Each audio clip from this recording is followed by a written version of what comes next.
नमस्ते दोस्तों, स्वागत है आप सभी का एक नई वीडियो में। आज हम जो टॉपिक कवर करने जा रहे हैं उसका नाम है यूरिनरी ट्रैक्ट इन्फेक्शन।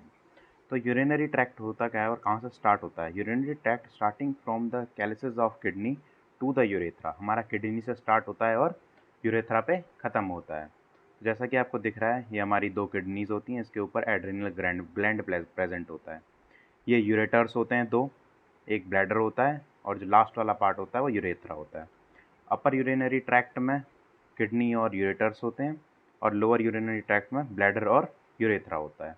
तो अब यूरिनरी ट्रैक्ट इन्फेक्शन होता क्या है? Urinary tract infection is defined as a disease caused by microbial invasion of genito urinary tract that extend from the renal cortex of the kidney to the urethral meatus। तो urinary tract infection क्या होता है? ये एक disease होती है जब हमारे माइक्रोब्स होते हैं वो इन्वेड कर जाते हैं हमारे जीआई ट्रैक्ट में, और कहाँ से? किडनी से लेकर यूरेथ्रल मीटस तक वो एक्सटेंड करते हैं, मतलब कहीं पे भी वो प्रेजेंट हो सकते हैं। Normally kidney, ureters, urinary bladder and proximal urethra are sterile. तो हमारे जो किडनी, यूरेटर्स, यूरिनरी ब्लैडर और जो प्रॉक्सिमल यूरेथ्रा होता है वो स्टेराइल होता है, मतलब फ्री फ्रॉम माइक्रोबियल ऑर्गेनिज्म से होता है। बट बैक्टीरिया में भी present in the distal urethra as transient flora. लेकिन जो दूर वाला, जो एंड पार्ट वाला यूरेथ्रा होता है उसमें हमारे ट्रांजिएंट फ्लोरा, मतलब जो हमारे temporary flora micro organisms present होते हैं, most of which are derived from faecal flora. तो जो ज़्यादातर किससे ड्राइव्ड होते हैं? फीकल फ्लोरा से। तो टाइप्स के कौन कौन से टाइप्स के हमारे यूरिनरी ट्रैक्ट इन्फेक्शन होते हैं? फर्स्ट, अपर रेस्पिरेटरी ट्रैक्ट में कौन कौन से होते हैं? फर्स्ट है हमारा acute pyelitis, infection of pelvis of kidney. तो किस चीज़ का है? इन्फेक्शन है हमारा पेल्विस ऑफ किडनी का। सेकेंड है acute pyelonephritis, infection of parenchyma of kidney. तो जो एक्यूट पाइलोनेफ्राइटिस होता है इन्फेक्शन होता है पैरेन्काइमा का। नेक्स्ट है lower urinary tract. Lower urinary tract में क्या क्या हो सकता है? Urethritis, infection of urethra, cystitis, infection of urinary bladder and prostatitis, infection of prostate. Acute UTI भी हो सकता है, फिर क्रोनिक यूटीआई भी हो सकता है। अब pre disposing factor for UTI. तो अब क्या प्री डिस्पोजिंग फैक्टर्स होते हैं? अब प्री डिस्पोजिंग का मतलब क्या होता है? Risk factor that make person more susceptible to developing a disease. तो ये क्या होते हैं? कोई भी रिस्क फैक्टर्स हो सकते हैं जो किसी भी पर्सन को ज़्यादा, मतलब उस डिजीज़ को आने में ज़्यादा ससेप्टेबल होता है, उस डिजीज़ को डेवलप करने में। फर्स्ट फैक्टर है हमारा age. The incidence of UTI increase with age due to decreasing immunity and increase colonisation of micro organism. तो एज में क्या होता है कि जैसे जैसे हमारी एज बढ़ती है वैसे वैसे हमारी इम्यूनिटी कम होती है, और जो कॉलोनी बनाते हैं वो माइक्रो ऑर्गेनिजम्स कॉलोनी बनाना स्टार्ट कर देते हैं। सेकेंड है जेंडर। जेंडर में क्या होता है? Male infant who are not circumcised are a higher risk of UTI than girls. जो मेल इन्फेंट्स होते हैं, ये सर्कमसाइज एक रिलीजन एस्पेक्ट्स होता है, वो हायर रिस्क में होते हैं यूटीआई के देन गर्ल्स से। After infant girl are higher risk than boys. तो इन्फेंट के बाद वाले केसेस में जो गर्ल हैं वो ज़्यादा हाई रिस्क में होती हैं बॉयज़ से। Young and sexually active females are specially prone to infection due to short urethra. तो जो यंग और सेक्सुअली एक्टिव फीमेल्स होती हैं वो ज़्यादा ससेप्टेबल होती हैं इन्फेक्शन के, क्योंकि उनका जो यूरेथ्रा होता है वो शॉर्ट होता है। थर्ड है pregnancy. Dilation of ureters and renal pelvis and hormonal change increase the risk of UTI during pregnancy. तो जब डायलेट होता है यूरेटर और रीनल पेल्विस जब डायलेट होता है, हार्मोनल चेंज आते हैं, उस टाइम बहुत रिस्क होता है यूटीआई का। ठीक है। फोर्थ पॉइंट है हमारा स्ट्रक्चरल और functional abnormality of urinary tract. कोई भी स्ट्रक्चरल या फिर कोई फंक्शन में एबनॉर्मेलिटी आने से तब भी हमें यूटीआई हो सकता है। फिफ्थ है metabolic factors. Diabetes mellitus increase the risk of UTIs. तो जो हमारा डायबिटीज़ मेलाइटस होता है वो इंक्रीज़ करता है किसके? यूटीआई के रिस्क को। फिफ्थ सिक्स्थ है हमारा इंटरवेंशंस। इंस्ट्रूमेंट इंक्लूडिंग जो कैथेटराइजेशन होता है और भी सर्जिकल प्रोसीजर हो सकता है, वो यूटीआई कॉज कर सकता है। ठीक है। जो कैथेटर लगते हैं या फिर कोई भी सर्जिकल प्रोसेस होता है हमारे यूरिनरी ट्रैक्ट में, वो हमें रिजल्ट कर सकता है यूरिनरी ट्रैक्ट इन्फेक्शन में। नेक्स्ट है हमारे कौन कौन से बैक्टीरियल एट्रीब्यूट्स होते हैं और कौन से होस्ट फैक्टर होते हैं जो क्या करते हैं? कॉज करते हैं यूटीआई। बैक्टीरियल एट्रीब्यूट्स होते हैं हमारे कैप्सुलर एंटीजेंस, हीमोलाइसिस, यूरिएज और initial colonisation.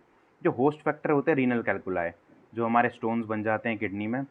Ureter reflex tumour in and adjacent to urinary tract, pregnancy and bladder stone.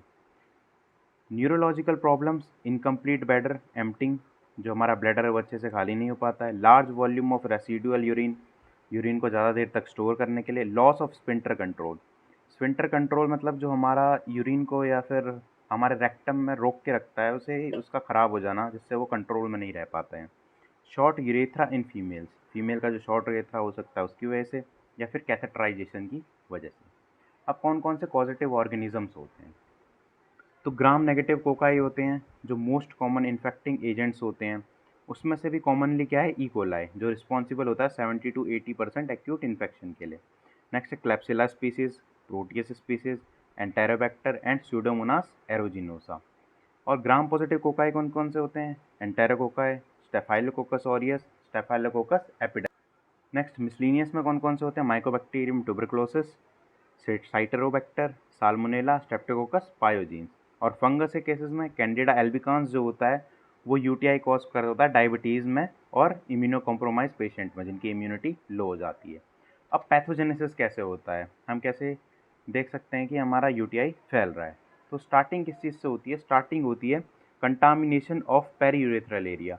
जो हमारा पेरीयूरेथ्रल वाले का लास्ट एरिया होता है ये वाला, इसमें हमारा यूरोपैथोजेनिक बैक्टीरिया एंटर करता है। Colonisation of the urethra and migration to the bladder, तो वहाँ पे कॉलोनी बनाता है और माइग्रेट करता है ब्लैडर में। Colonisation and invasion of the bladder mediated by pili and adhesion, तो कॉलोनी बनाता है, इन्वेड करता है ब्लैडर को और चिपकता है किससे? पिलाई से। Inflammatory response in the bladder and fibrinogen accumulation in the catheter, तो जो हमारे ब्लैडर में क्या होता है, इन्फ्लेमेटरी रिस्पॉन्स स्टार्ट हो जाता है। फिर उसके बाद क्या होता है? न्यूट्रोफिल इन्फिल्ट्रेशन होता है। Bacterial multiplication and immune system invasion, bacteria multiply करेंगे और इम्यून सिस्टम को इन्वेट करेंगे। बायोफिल्म का फॉर्मेशन होता है। Epithelial damage by bacteria, toxin and protease, epithelial जो होती है हमारी ऊपर अपर लेयर वो डैमेज हो जाती है बैक्टीरिया, टॉक्सिन्स और प्रोटीजेस से।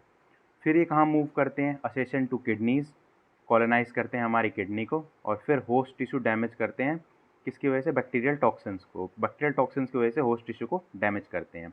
और फिर बैक्टीरियोरेमिया, जो हमारे बैक्टीरिया हैं वो ब्लड में एंटर कर जाते हैं।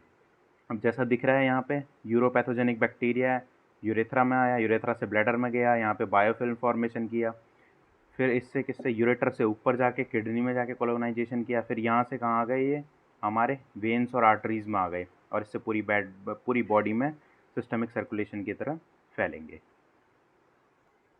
लास्ट है लेबोरेटरी डायग्नोसिस। लैब में कैसे हम डायग्नोस कर सकते हैं? स्पेसिमेन है, उसकी मिड स्ट्रीम यूरिन लेंगे, कोई भी स्क्रू कैप्ड कंटेनर जो अच्छे से टाइट हो कंटेनर उसमें लेंगे।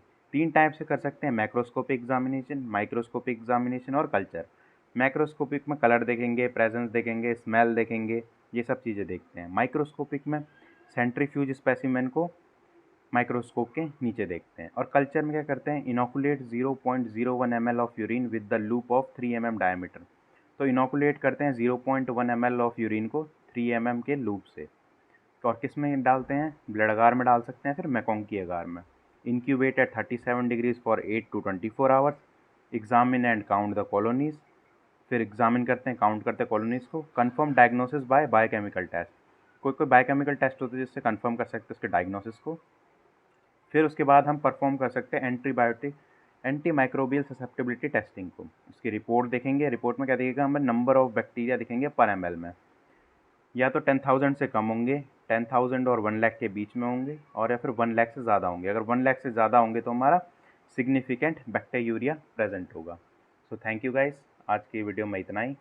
मिलते हैं नेक्स्ट वीडियो में। लाइक शेयर सब्सक्राइब ज़रूर करें। Thank you.